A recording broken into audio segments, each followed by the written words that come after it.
পুরো হিসেব পাল্টে যেতে শুরু করেছে। এবার ইসরায়েলকে লক্ষ্য করে ক্ষেপণাস্ত্র হামলা চালিয়েছে ইরান। এই সময় ইসরায়েল জুড়ে সাইরেন বাজছে বলে জানিয়েছে দেশটির সেনাবাহিনী।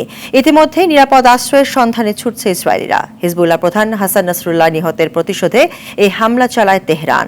লেবাননে চলমান স্থল অভিযান ও ইরানের ক্ষেপণাস্ত্র হামলার মধ্য দিয়ে মধ্যপ্রাচ্যের সংঘাত নতুন মাত্রা নিয়েছে বলে মন্তব্য করেছেন বিশ্লেষকরা।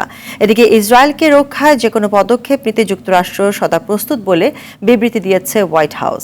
সামদানি প্রত্যয় রিপোর্টে বিস্তারিত।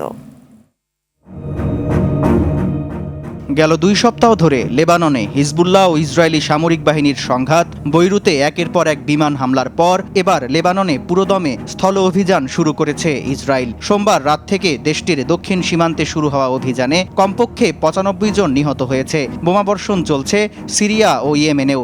পাশাপাশি গাজায় তৈরি হয়েছে বিভীষিকাময় পরিস্থিতি। এরই মধ্যে ইসরায়েলে ক্ষেপণাস্ত্র হামলা চালালো ইরান।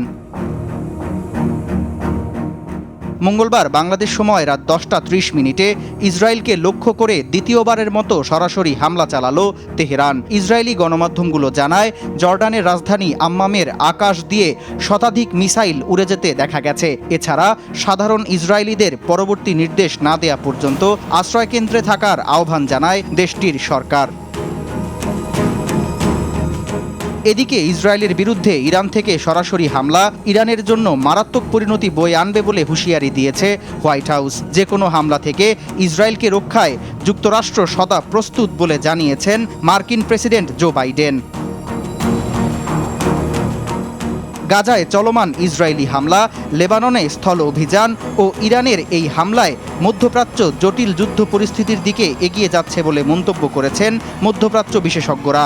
চলমান সংকটে ইতোমধ্যেই লেবাননে বাস্তুচ্যুত হয়েছে 10 লাখের বেশি মানুষ, নিহত হয়েছে কমপক্ষে 1000।